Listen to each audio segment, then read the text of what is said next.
할렐루야. 오늘 이 자리에 오신 여러분들을 주님의 이름으로 환영합니다. 주님의 이름으로 축복합니다. 오늘 우리가 이렇게 철학기도 나오신 게 얼마나 큰 은혜고 축복입니까? 피곤하지만 이 자리에 나온 것 자체가 은혜의 시작임을 믿습니다. 오늘 이 시간 주님을 바라보시기를 바랍니다. 주님을 가까이 나가시기를 바랍니다. 여러분 속에서 은혜의 샘물이 막 솟아나시기를 바랍니다. 영생의 샘물이 솟아나시기를 바랍니다. 오늘 이 자리에 오신 여러분들 뿐만 아니라 우리 동탄지성전과 기도원 그리고 TV와 인터넷을 통해서 말씀 듣는 여러분 모두에게도 동일한 은혜와 축복이 있기를 바랍니다.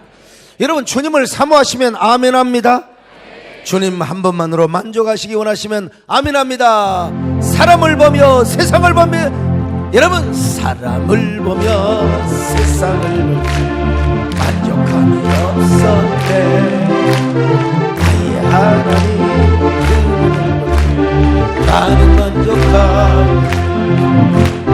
저기 빛나는 태양을 보라. 저기 서있는 산을 보아라. 천지이신 우리 여호와 나를 사랑하사 나의 하나님 한 번만 나는 만족함.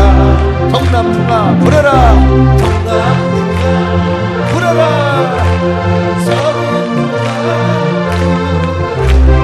가시밭에 백합화 예수야 할렐루야. 가시밭에 백합화 예수야 할렐루야 할렐루야. 자, 이 영성운동의 뿌리는 예수 그리스도의 말씀과 성령이라고 했습니다. 나무의 뿌리는 하나잖아요. 근데 줄기도 하나지만 가지가 다양하게 여러 개로 뻗치는 것처럼 영성운동도 마찬가지라고 그랬어요. 예수 그리스도의 말씀과 성령의 한 줄기, 뿌리를 통하여 이제 여러 운동, 여러 갈래의 영성운동이 바로 시작이 되었습니다. 교회사를 보면은 첫째는 바로 고행의 영성이 있었다고 했죠. 둘째는 신비의 영성이요. 셋째는 말씀 중심의 경건의 영성이요. 이 개혁주의적 영성이 여기에 속한다고 그랬어요. 자, 그리고 넷째는 이제 정의를 실천하는 영성이요. 정의를 실천하는 영성. 그래서 뭐 데모도 하고 민주화 운동을 하고 뭐 독재 정권에 타도를 하고 사실 교회가 앞장을 섰고 여러분 우리 3.1운동도 다 교회가 앞장선 거예요. 다 선교사들이 보니까 일제의 만행에 너무 크게 달했거든요. 그래서 성경에 나타나 있는 뭐 박애, 성경에 나타나는 인권, 자유 이런 걸 막 그냥 가르치는 거예요. 그러니까 거기 교육을 받는 사람들이 막 들고 일어나게 되었던 것이죠. 이것도 결국은 뭡니까? 정의를 실천하는 영성입니다. 이제 다섯 번째로 나타난 것이 바로 뭐냐? 빈민운동 그리고 사회 봉사의 영성이었습니다. 가난한 사람을 돕는 삶은 구약 때부터 여러분 강조가 됐습니다. 그래서 지난번에도 말씀드린 것처럼 히브리어에서 하나님의 의를 ጼ데크라고 하는데 바로 여기서 구제란 말이 나왔어요. 바로 찌다카 혹은 짜딕이라고. 이 구제라는 말은 구약 성경에서 아주 중요한 가르침이었는데요. 자, 신명기 10장 18절을 보실까요? 시작. 고아와 과부를 위하여 정의를 행하시며 나그네를 사랑하여 그에게 떡과 옷을 주시나니. 그러니까 고아와 과부를 사랑한 것이 하나님의 정의, 바로 째다카라는 것입니다. 신명기 14장 29절을 보실까요? 시작. 너희 중에 분깃이나 기업이 없는 레위인과 내 성중에 거류하는 객과 및 고아와 과부들이 와서 먹고 배부르게 하라.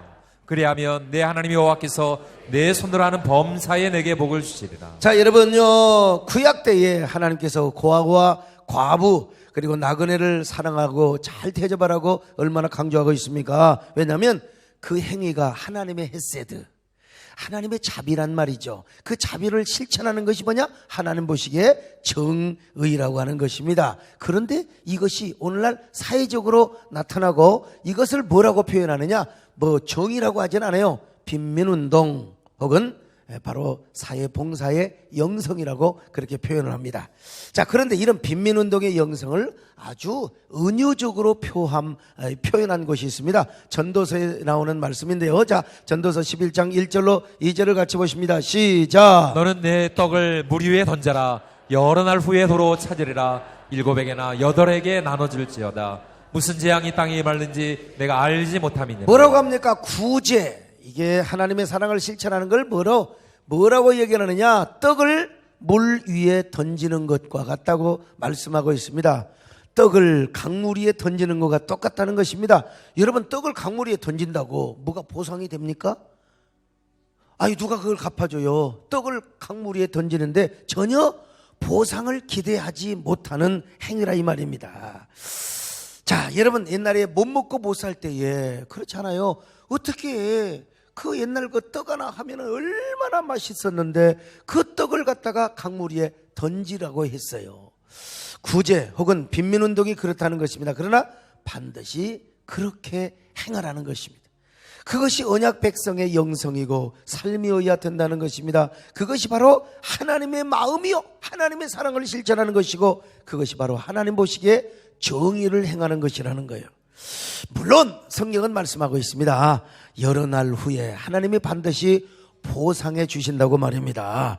그러니까 한두 사람에게 하지 말고 7사람이나 8사람에게 나누어 줘라. 그래서 예수님께서도 오늘 본문에서 빈민운동의 영성을 이렇게 강조하고 있습니다. 어느 부자 청년이 예수님께 와서 어떻게 영생을 얻을 수 있습니까? 이렇게 물어보는 거예요. 자, 마가복음 10장 17절 보실까요? 시작. 예수께서 길에 나가실새 한 사람이 달려와서 꿇어 앉아 묻자오되 선한 선생님이여 내가 무엇을 하여야 영생을 얻으리까? 그러자 주님께서 하나님 말씀을 지킬 뿐만 아니라 내가 가지고 있는 모든 재산을 다 팔아 가난한 자들에게 나누어 주라고 말씀합니다. 그리고 나서 너는 나를 따르라고 이렇게 이야기하죠. 자, 마가복음 10장 21절을 봅니다. 시작. 예수께서 그를 보시고 사랑하사 이르시되 내게 아직도 한 가지 부족한 것이 있으니 가서 내게 있는 것을 다 팔아 가난한 자들에게 주라. 그리하면 하늘에서 보화가 내게 있으리라. 그리고 와서 나를 따르라 하시니.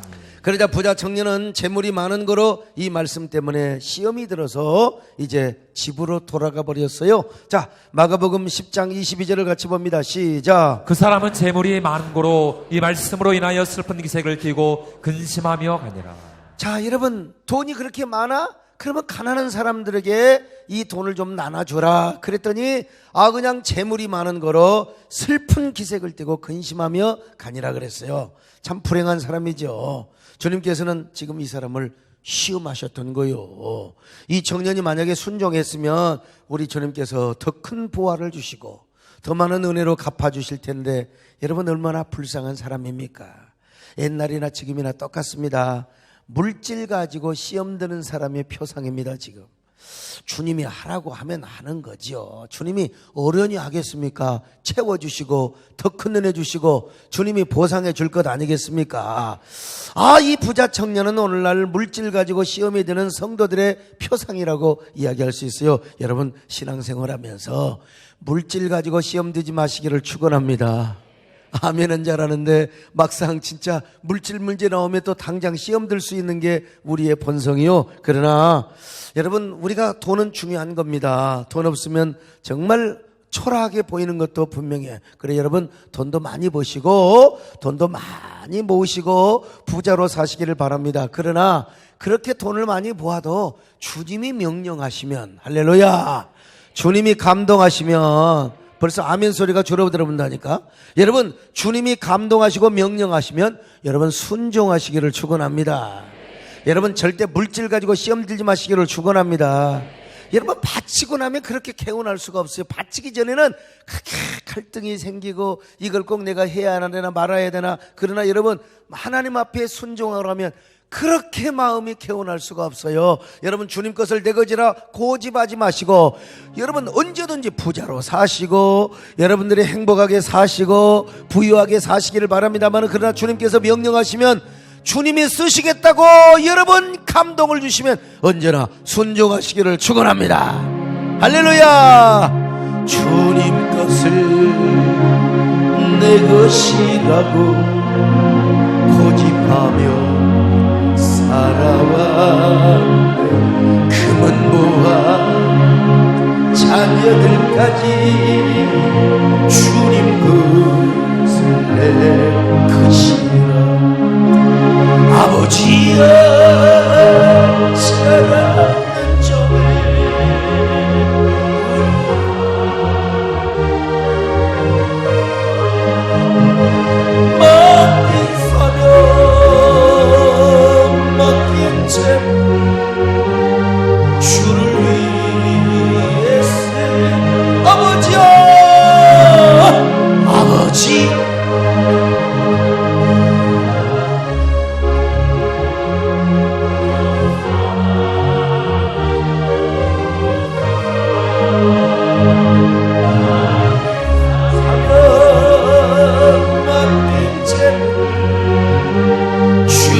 와서 이 가난한 사람을 구제하는 것도 이게 쉬운 문제는 아닌 것 같아요. 이 부자 청년이 시험 들어서 갔지 않습니까? 이거 참, 그런데 이건 역시 우리 그리스도인의 영성 중에 한 부분이에요. 한 부류라 이 말입니다.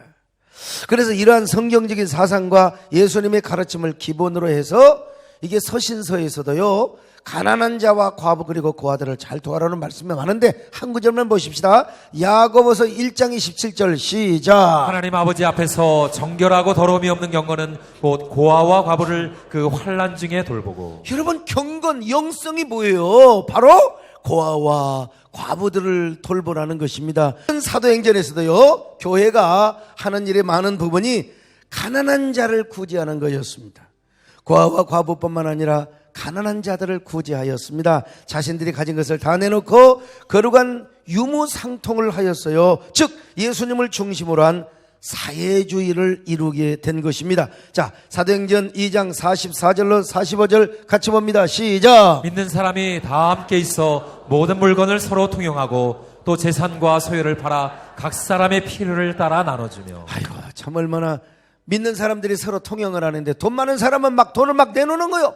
그렇고 막 가난한 사람을 주고 함께 이 거룩한 평준화를 이루는 거예요. 근데 이게 제도적으로 시스템적으로 공산주의 사상을 이게 도입한 그런 평준화가 아니라 예수 그리스도를 중심으로 한 사랑과 섬김의 공동체. 주여, 우리 교회도 이런 역사가 있게 하여 주시옵소서. 그뿐입니까? 좀 더 많이 가진 부자들은 전답을 팔아서 내놨습니다. 그래가지고 이제 그 돈을 어디에 쓰느냐면은 그때는 교회를 건축하는 그런 문화가 아니란 말이죠. 그런 시대가 아니었어요. 그래서 교회 안에 있는 가난한 사람도 구제했지만 바깥에 있는 사람까지 구제를 하였습니다. 그것이 당시에는 복음을 전하는 것과 똑같았어요. 그러니까 가난한 사람을 도와주면 그 자체가 복음 전하는 거였어요. 그래서 이제 그것이 뭡니까? 교회를 세우는 일이었죠. 자, 그런 일을 한 사람 중에 하나가 누구요? 바나바입니다. 바나바. 자, 사도행전 4장 36절로 37절 같이 봅니다. 시작. 구브로에서 난 레위족 사람이 있으니 이름은 요셉이라. 사도들이 일컬어 바나바라 번역하며 위로의 아들이라 하니 그가 밭이 있음에 팔아 그 값을 가지고 사도들의 발 앞에 두니라. 자, 바로 이러한 빈민운동과 사회봉사의 영성이 뭘 끼치느냐? 바로 사막의 수도원에 영향을 끼쳐준 것입니다. 사막의 수도원을 제일 먼저 한 대표자가 안토니수라고 하는 수도사입니다.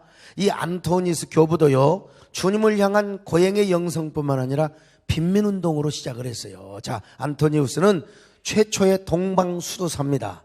모든 은수자들의 스승이 되는 사람입니다. 그런데 이 안토니우스가 어느 날 하나님의 전에 들어가니까 하나님의 음성이 들리더라는 것입니다. 자, 네가 완전한 사람이 되려거든 가서 너의 재산을 다 팔아서 먼저 가난한 사람들에게 나누어 주거라. 그러면 하늘에서 보물을 차지하게 될 것이다. 그리고 와서 나를 따르거라. 그는 즉시 이 말씀을 따르고 싶었지만은 그에게는 자신이 책임져야 할 여동생이 있었어요. 그때 하늘에서 또 음성이 들려오더라는 것입니다. 그 일은 걱정하지 마라. 그리고 내일 일도 걱정하지 마라. 내일 일은 내일 염려할 것이라. 이 음성을 듣고요, 하나님 음성대로 순종하고 하나님을 향한 여정을 시작하게 되었다는 것입니다. 그는 먼저 마을 변두리로 가서 수행 생활을 하고 나중에는 이제 무덤으로 가서 사탄과의 영적 전쟁을 하였답니다. 자, 그렇게 하나님과의 깊은 만남을 가진 후에 더 외롭고 깊은 사막으로 들어가서 20년 동안 깊은 고독과 침묵 속에 이제 은수 생활을 하게 되었다는 것입니다. 어쨌든 과거에 이 교부들은 말이죠, 먼저 자신의 재산을 다 팔아가지고 가난한 사람에게 나누어주고 수도사의 삶을 시작하였다는 것입니다. 갑바도기아의 위대한 신학자였던 대바실도 이집트의 수도원에 가서 이런 것을 막 배웠다는 것입니다. 그래서 갑바도기아로 돌아와서 했던 사역이 바로 빈민 구제를 하는 사역이었어요. 뿐만 아니라 수도원 공동체 가난한 사람들이 다 와서 집단 생활을 하였는데 이때 가난한 사람들을 거저 먹여주고 공동체의 생활을 하게 된 것입니다.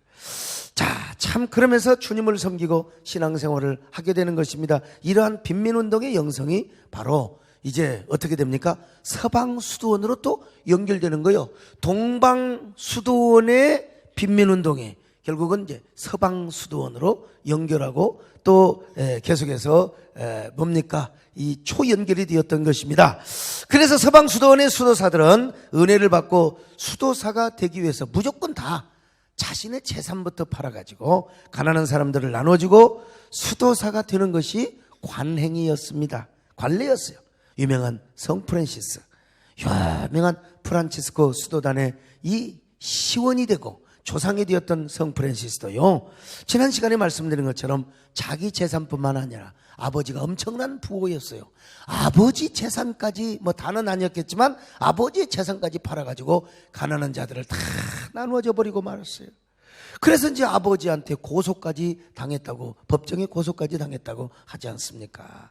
이 일로 그가 맨몸으로 이제 수도사의 길을 떠납니다. 그리고 나중에 프란시스코 수도회를 만드는데 그와 그의 제자들이 거린의 삶을 살고 그리고 청빈의 삶을 살아가는 거예요. 조금이라도 여유분이 생기면 가난한 사람들에게 다 나눠주는 거예요. 이 걸식은 이제 우리나라 동양아치 되는 거예요. 다니면서 얻어먹어. 음식이 그대 조금이라도 남으면 그걸 또 가난한 사람에게 나눠주더란 말입니다. 이들은 일정한 거처도 없어요. 이거는 프란치스코 수도사뿐만 아니라 바로 도미니쿠스라고 하는 유명한 수도사가 있습니다. 그도 재산을 다 팔아서 가난한 자들에게 다 나눠줬습니다. 그와 그의 제자들도 거린의 삶을 삽니다. 이러한 수도사들을 뭐라고 하느냐? 탁발 수도산이라고 그래요. 탁발 수도단. 자, 이 사람들이 탁발을 하고 다니면서 거린의 삶을 살았습니다. 일정한 거처도 없이 오늘 또 걷는다마는 정처 없는 이 발길이요, 성령님의 인도를 따라서 자연을 벗삼아 아무 데서나 잠을 잡니다. 그리고 설교도 야외에서 집회를 하는 거예요. 우리처럼 뭐 예배당을 잘 진 게 아니라 돌아다니면서 시장 통해서 사거리에서 광장에서 설교를 하면 사람들이 은혜 받으려고 몰려오는 거예요. 이 탁발 수도단 자체가 은혜가 되고 청빈의 삶을 살고 아주 그냥 뭡니까? 신비적인 삶을 살고 가난한 삶을 산다라 이 말이죠. 그래서 중세에 이르기까지 고행의 영성과 신비의 영성 그리고 빈민운동 사회봉사의 영성은 서로 같이 갔습니다.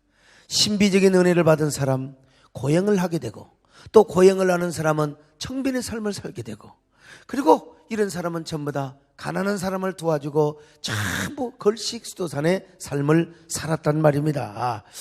자, 그래서 한마디로 그때는 은혜 받았다 하면 무조건 재산을 팔아서 가난한 자들에게 나누어 주었던 거예요. 이게 뭡니까? 하나님 앞에 더 깊이 나가는 하나의 통로가 되었던 것입니다. 우리 한국의 초대교회는 가난한 사람들에게 나눠주는 것도 있지만 하여간 은혜를 받았다면 또 이제 논밭을 팔아서 예배당을 짓고 학교를 짓고 병원을 짓는 데 도움을 주고 또 가난한 사람을. 그런데 요즘은 이제 너무 물량주의, 성장주의, 너무 만모리즘에 빠져가지고 그런 게 어디가 있어요. 여러분 11조를 하면 최대한대로 잘한다고 하지만 옛날 유대인들 이스라엘 백성들은 그렇지가 않아요. 성전에 드리는 11조가 있었고 구제의 11조가 있었고 하여간 뭐 절기의 11조가 있었고 다 이 11조가 그래서 11조를 3번 했는데 12.3조를 하는 거죠. 한마디로 그 중에 하나가 가난한 사람들에게 나눠주는 11조를 하였던 것입니다. 자, 이러한 빈민의 이 영성, 빈민운동의 영성 또 뭐라고 할까요? 사회봉사의 영성이 아주 중세 수도원까지 아주 잘 이루어지고 수도원 하면 청빈 그리고 구제 그리고 또 신비 이것이 이제 서로 하나를 이루었죠. 자, 그런데 이런 중세의 수도원이 이제 타락을 하기 시작하는 거예요.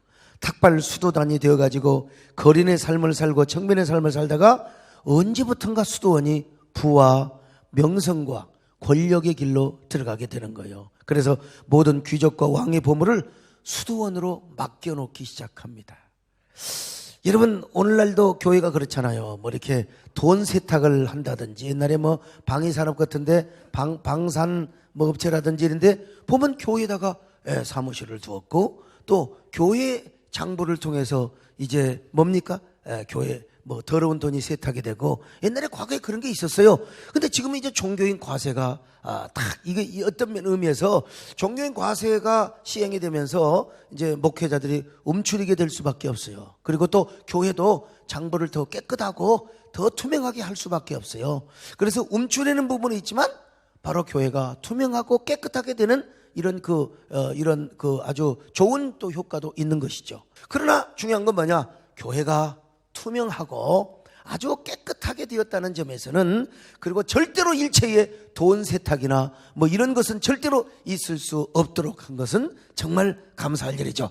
이 수도원이 처음에는 그렇게 빈민운동을 많이 하고 사회봉사 영성운동을 많이 했어요. 그런데 이게 이제 수도원이 부와 명성과 권력을 가지면서부터 왕들과 귀족들이 거기다가 모든 보물을 저축을 하고 거기다 보관을 하는 이런 장소로 전락을 하게 된 거예요. 그리고 수도사들의 잘못된 의협심으로 십자군 전쟁을 이제 하게 되었는데, 물론 십자군 전쟁의 의도는 좋았어요. 근데 잘못된 의협심으로 말미암아 이 전쟁을 실패를 하게 만듭니다.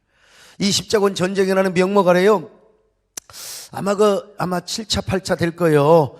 콘스탄티노플 거리 이제 바다로 가면 너무 멀어요. 그래서 이제 콘스탄티노플을 거쳐서 가자고. 그러니까 같은 기독교 국가니까 허락을 해준 거야. 그러면 좋게 가야 될 거 아니야? 에? 우리 교회 예배당을 빌려주고 결혼식장을 빌려주면 좋게 오고 가야지.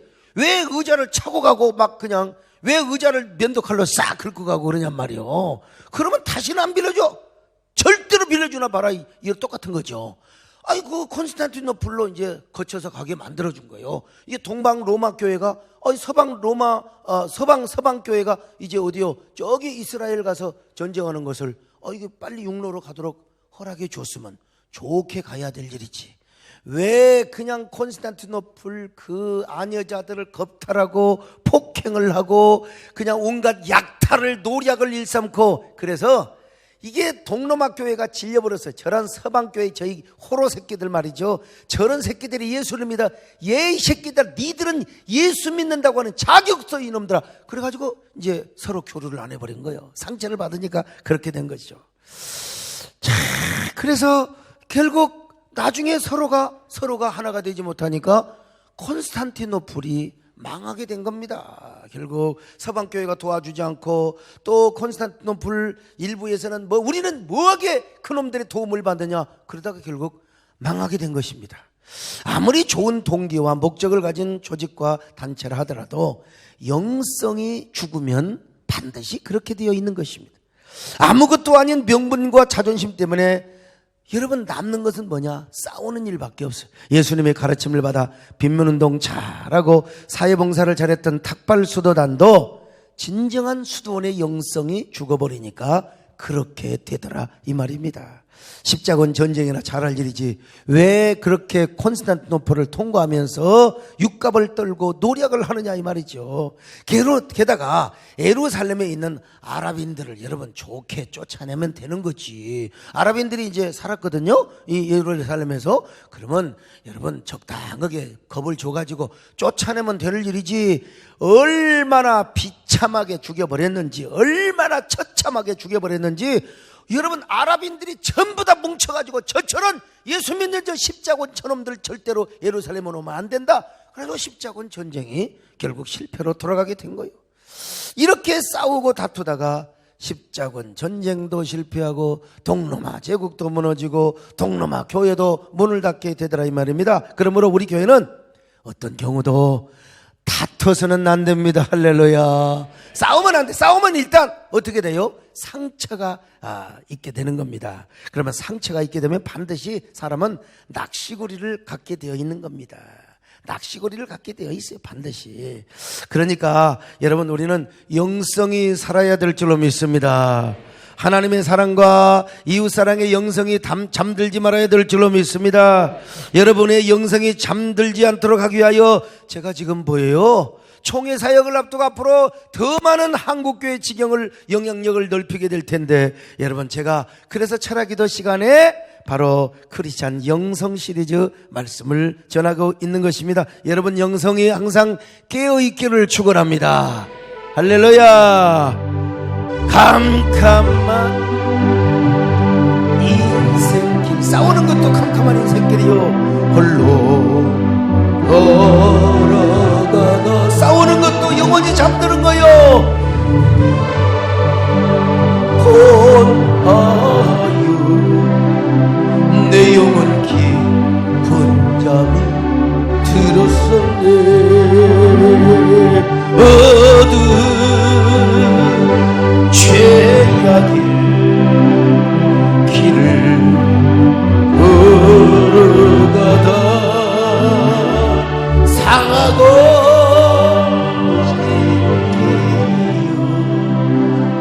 내 영혼 깊은 잠이 들었었네. 내 영혼 어둠 속에 원할 때 어디서 들려 주님 음성 깨어라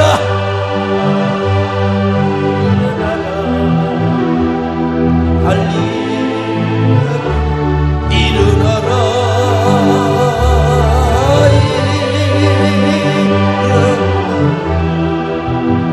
죄악에 잠자던 영혼아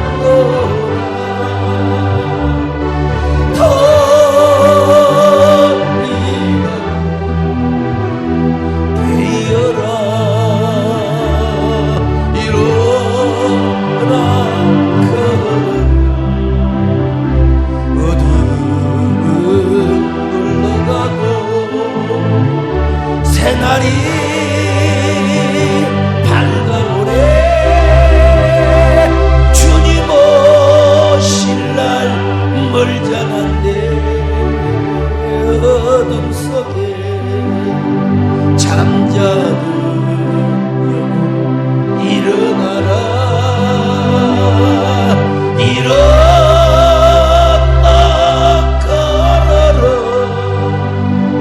달리 타고 일어나라. 제가 요즘요 우리 교단 신문이 기독신문에 우리 총회 100년을 설계하다라는 제하에 지금 6번 쓰고 이제 7번째 씁니다. 여러분들이 이제 뭐 이게 일간지가 아니기 때문에 많이 보지 않습니다만은 이 다음이 떠 있어요. 소강성 목사를 치면 이게 쫙 그냥 1, 2, 3, 4, 5, 6번 쭉 있어요. 한번 보세요. 한번 다 읽어보세요. 다음에 소강성 목사 딱 치면. 그러면 이제 교단 설계 100년 설계 시리즈가 쭉 나와요. 거기 보면 와 우리 교단이 그냥 이루어진 게 아니에요. 여러분 1959년 WCC 그거 하나 반대하려고 허벌판으로 나와요. 사실은 우리 선진들은 그래요. 교단의 적통성과 법통성이 우리 교단에 있다고 하지만 물론 맞아요. 우리는 법을 지켰거든요. 그리고 WCC를 반대했어요. 그러나 현실적으로는 여러분 분리나 다름이 없는 거예요. 광야에서 올라나와 진짜 이러면 맨바닥에서 총신대학교를 짓고 맨바닥에서 총회관을 짓고 여러분 우리 나라뿐만 아니라 세계 최대의 장로교단으로 성장을 해서 근데 지금은 그 정신과 가치와 본질적 영성을 잃어버려가지고 막 그냥 그 총회가 되면 어지럽고 서로 기득권, 파벌, 정치적인 막 그냥 견제를 하면서 왜 그런 줄 아세요? 과거의 초심의 영성, 우리 교단의 설립자들의 스피릿이 사라졌기 때문에 그래요. 그래서 제가 이제 총회를 섬길 때에 정말 제가 준비를 하고 있는 겁니다. 여기에 근거로 해서 우리 이제 성광현 목사님이 쫙 한적한 곳에 가서 이제 아마 이제 이 다큐 그다음에 뮤지컬 아마 대본을 쫙 쓸 겁니다. 지금 미리 준비를 안 하면 안 되거든요. 하루아침에 안 돼요. 그걸 보면 아마 내가 볼 때는 모든 총회 목사님 장로님들이요 그냥 눈물을 머금을 거예요. 아, 우리 교단이 이렇게 생겼구나. 난 그래서 우리 교단이 진짜 장작교단의 지도력을 행사하도록 그거 하는 것이 총회 위상을 세우고 한국교회를 다 우리가 신학적 전체성을 유지하면서도 목회 생태계를 우리가 지키는 데 있어서는 서로 함께 연합을 하고 함께 연합된 리더십을 행사해야 될 줄로 믿습니다. 하나님께서 아마 반드시 저를 그렇게 사용하실 줄로 믿습니다. 우리 교회도 마찬가지입니다. 우리 교회가 정말, 그래서 우리 교회는 진짜 감사한 게 돈이 없어서 감사해요. 돈을 막 몇백억 그냥 돈을 모아놨으면 그것 가지고 서로 기관 이기주의가 생겨가지고 그냥 여기서 쓰려고 저기서 쓰려고 막 장로님들도 파벌을 생길 텐데, 우리는 미안하지만 진짜 빚 가오는 대로 걸어가는 교회가 되어가지고 싸우는 일은 없어서 정말 감사해요. 제 딸 현이가 저에게 사진을 하나 보내왔습니다. 그래서 우리 손녀 현주가, 현주가 저 보세요, 지금 엄마한테 우유꼭지를 주는 거예요. 자기 동생 사랑이가 뱃속에 있다고 같이 나눠 먹은다고. 야, 참 얼마나 멋있어요. 얼마나, 나 같으면 박수 한번 쳐주겠다 진짜. 제가 집회 중에 봤는데 그거 보는 순간 제 어린 시절을 떠오르는 그런 그 사건이 하나 있었어요. 사실 제가 막내이긴 하지만 제가 막내는 아니에요. 제 밑에 동생이 있었어요. 근데 이놈이 이제 죽었던 것이죠. 4살 차이였는데, 제가 항상 엄마 품에 있다가 이제 애가 나니까 정말 엄마가 이제 동생한테 젖을 물려주고 그리고 같이 자야 될 거 아니겠어요? 그때 제가 우리 어머니한테 그런 말을 했대요. 저는 기억은 안 나요. 근데 어머니가 그런 말을 제가 했대요. 엄마, 동생은 엄마 앞에 자고 나는 엄마 똥구자지. 이 한마디에 저의 어린 시절의 모습을 여러분 떠올려 보세요. 근데 이 말을 하면서 눈물을 핑핑 울먹였다는 것입니다. 그러니까 여러분, 엄마 사랑을 독차지하다가 이제는 엄마 등 뒤에 자야 하는 이런 그 서러움을, 그런데도 불구하고 양보하고 배려하면서 눈시울을 젖혔다는 이야기를 제가 어린 시절에 어머니에게 들은 적이 있어요. 우리 막내 아들은 참 그렇게 성격이 좋고 배려심이 좋았다고. 근데 이제 그 녀석이 결국 죽었지요. 죽어서 제가 막내가 되었는데, 그때 이제 그 동생 죽은 애를 이제 푸대종이다 싸가지고, 그건 분명히 기억이 나요. 우리 큰형님하고 아버지하고 삽을 들고, 그 뭐 지게다 실 것도 없어요. 그냥 들고 이제 저 공동묘지에 가서 묻으러 가는, 그게 지금도 기억이 나고, 어머니는 그냥 슬피 울며 이제 머리를 감고 머리를 빗고 거울 보고 이제 옛날에 참비디 있잖아요. 그때 내가 우리 어머니를 위로해 주었다는 겁니다. 참 내가 봐도 야, 될 놈은 떡잎부터 알아보더라고 말이죠. 그때 아이고 내 새끼 그러면서 어머니가 저를 칭찬해 주신 기억이 여러분 지금도 납니다. 여러분, 이런 모습이 나는 우리 교회 성도들에게도 투사가 되기를 원하며 투영이 되었으면 좋겠습니다. 그래서 앞으로 총회 사역을 하고 한국교회를 위해서 제가 좀 더 넓은 그런 그 영향력의 지경을 넓혀갈 때에, 그래서 제가 수요일에도 빌 때도 있고 교회에서 조금 바깥으로 외출을 많이 하더라도 지금보다 여러분들 혹시 섭섭한 것이 있더라도 더 함께 이해하고 저를 위해서 기도해 주시고, 서로 간에 여러분 불편한 점이 있더라도 배려심을 가지고 양보심을 가지고 교회를 세워갔으면 좋겠습니다. 여러분 모두 이런 사람이 되시기를 축원합니다. 낮은 해처럼 아멘 탈지 그렇게 살 수는 없을까. 욕심도 없이 어두운 세상 비추 온전히 남을 위해 살듯이 너의 일생에 꿈이 있다면 이 땅에 빛과 소리 가난한 영혼 지친 영혼을 주님께 인도하고 나의 욕심이 나의 못난 자가 언제나 커다란 침대 남을 불러 남을 공독해 예수여 나를 도와. 아무튼 영성이 잠들면 결과는 뭐라? 옳은 말은 하는데 싸우는 거야. 영성이 잠들면 옳은 말을 하는데 서로 싸운다는 겁니다, 여러분. 가난한 사람들을 구제하고 빈민운동을 하면서도 싸워요. 이 정신, 하나님의 사랑이 우리 안에서 힘이 되고 동력이 되어야 되는데 말이죠. 여러분, 서양의 선교사들이 우리나라에 와서 사실 복음만 전한 게 아니에요. 가난한 사람들을 구제하고 빈민운동을 했습니다. 학교도 세우고 병원도 세우고 YMCA, YWCA 전부 다 여러분, 전부 다 이게 사회운동입니다. 사회정화운동이고 사회봉사운동이죠. 근데 이제 선교사들이 떠나고 그걸 우리나라 사람들이 인수하면서 서로 기득권 싸움을 하게 되고 재산 싸움을 하게 되고 주도권 싸움을 하게 되는 거예요. 그래서 이제 이 그 초심을 잃어버리면은 서로 싸운다는 교훈이요. 그러니까 본질, 기본적인 정신을 잃어버리면 이 성경에도 보니까 예수님의 마지막 십자가에 죽으시러 가는데 베다니에 들르시잖아요. 마리아가 옥합을 깨뜨려서 향유를 보니까 이 모습을 보면서 제자들이 얼마나 분을 냅니까? 이런 쪼다들. 자, 마태복음 26장 7절로 9절을 같이 보실까요? 시작. 한 여자가 매우 귀한 향유 한 옥합을 가지고 나와서 식사하시는 예수의 머리에 부으니 제자들이 보고 분개하여 이르되 무슨 의도로 이것을 허비하느냐? 이것을 비싼 값에 팔아 가난한 자들에게 줄 수 있었겠도다 하거늘. 아니 왜 성기를 내냔 말이요. 그 비싼 것을 깨뜨렸다는 것입니다. 가난한 사람을 도와야지 왜. 근데 이게 주객이 전도되니까 그러는 거예요. 가난한 사람을 도운 본질과 목적을 알아야지요. 빈민운동을 하고 구제를 하는 것은 하나님의 헤세드의 마음을 실천하고 보여주는 거 아니겠어요?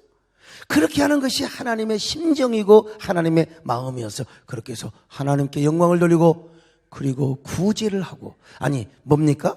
영혼을 구원하는 것이 바로 목적이었다 이 말이요. 그런데 이런 하나님의 마음이 없이 구제운동을 하고 빈민운동을 하면은 이게 뭐가 되느냐? 자선사업이 되는 거예요. 자선사업을 하다 보면은 자신의 의와 공명심을 나타내 줘야 되고, 그러니까 서로 자신의 의를 더 내세우고 공명심을 앞세우기 위해서 서로 싸우는 것입니다.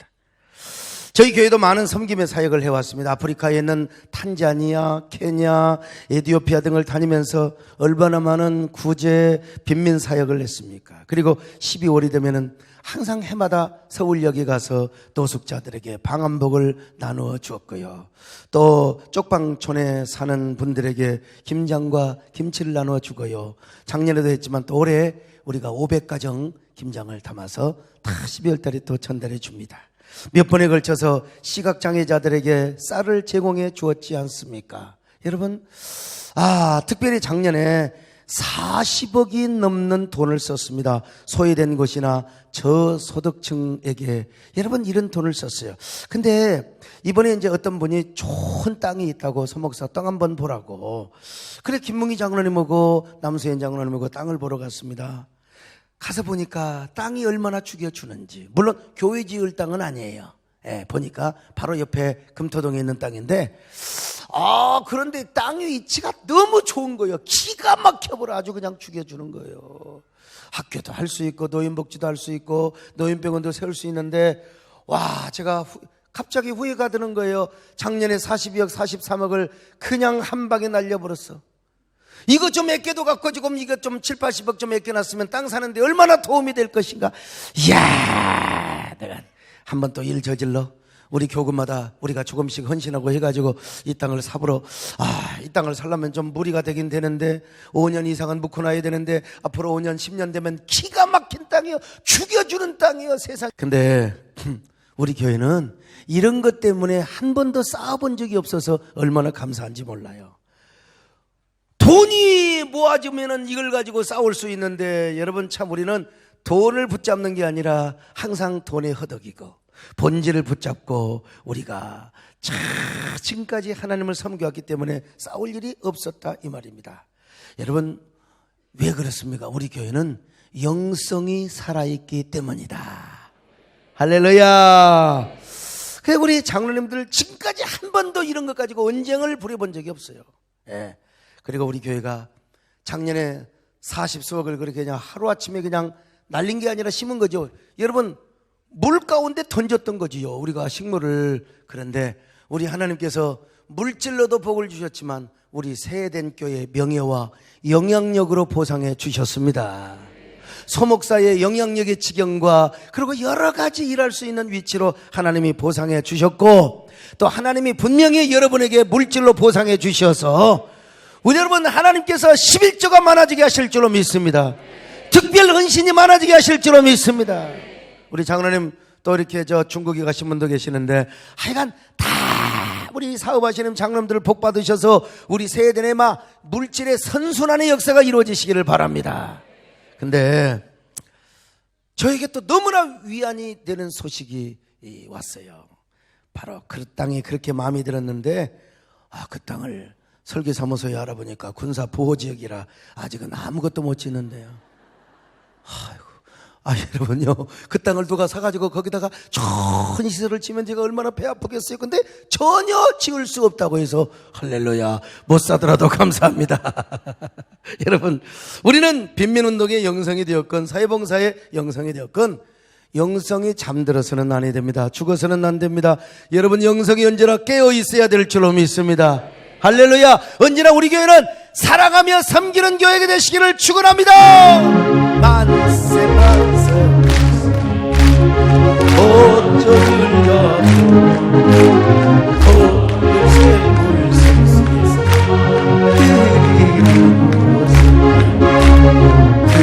그리스도 중심을 서로서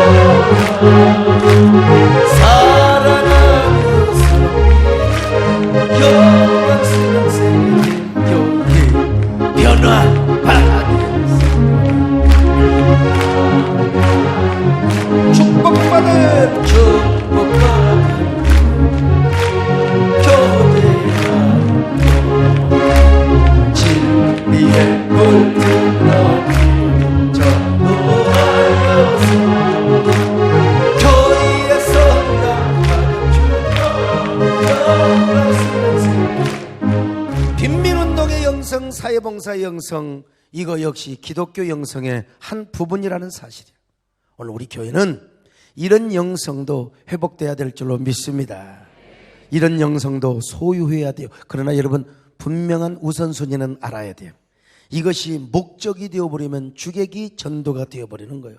그러므로 우리는 하나님의 심정, 하나님의 마음을 나타내고 보여주고 실천해야 됩니다. 그리고 영혼을 구원하는 것을 목적으로 해야 되는 거예요. 언젠가 구세군에서 우리 교회까지 와가지고 자선 낭비 종을 쳤잖아요. 그때 좀 많이 헌금 좀 해주실 일이지. 하여간 이제 구세군 뭡니까? 구세군 12월 달에 되면 이제 종 치잖아요. 그냥 지나가지 마시고 꼭 돈 좀 넣어주시기 바라고요. 그리고 좀 많이 넣으면은요, 안녕하세요, 새해den교회 다녀요, 그렇게 이제 하고 다녀도 괜찮고요. 아무튼간에. 그리고 여러분, 우리가 신앙생활하면서 이렇게 신앙생활하면서 근데 이제 내 보더라고요. 진짜 10,000원짜리 내면 별로 그러는데 10만원짜리 수표를 한번 냈더니 그냥 막 하더라고요. 내 새해den교회 목사야 라고 하려다가 그분이 저를 알아보는 걸 뭐 말을 할 필요가 뭐가 있어요. 여러분들은 모르지만 저는 다 알잖아요. 어쨌든 우리 교회가 영성이 회복돼야 되는데, 여러분, 우리는 하나님의 심정, 하나님의 마음을 나타내고 보여주고 실천해야 됩니다. 그리고 그것은 바로 영혼 구원을 목적으로 해야 되고, 하나님의 심정을 우리가 나타내 보여주는 것이 목적이 돼야지, 나의 선행, 나의 공명심, 나의 나의 자선 사업이 목적이 되어서는 절대로 안 됩니다. 우리가 자신의 의와 공명심을 드러내면 안 되고요.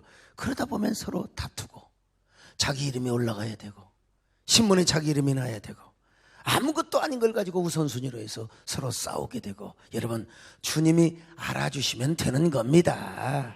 할렐루야. 주님이 알아주시면 되는 거예요. 그럴 때 우리는 주님이 기뻐하시는 구제를 행하고 빈민사역을 제대로 할 수 있고요, 싸움 없이.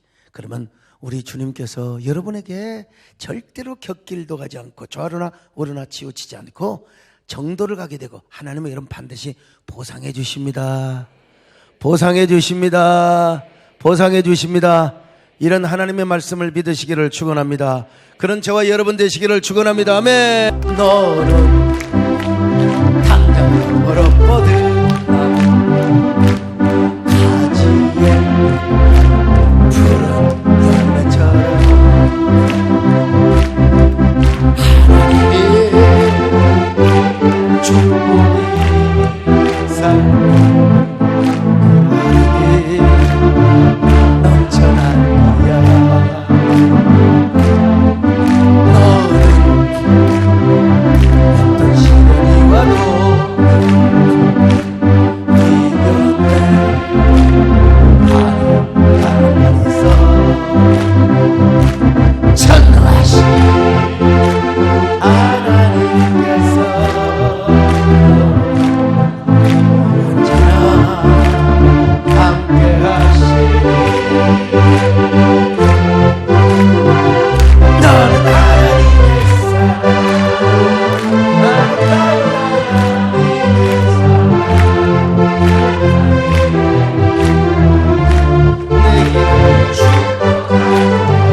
예배가 되게 하여 주옵소서.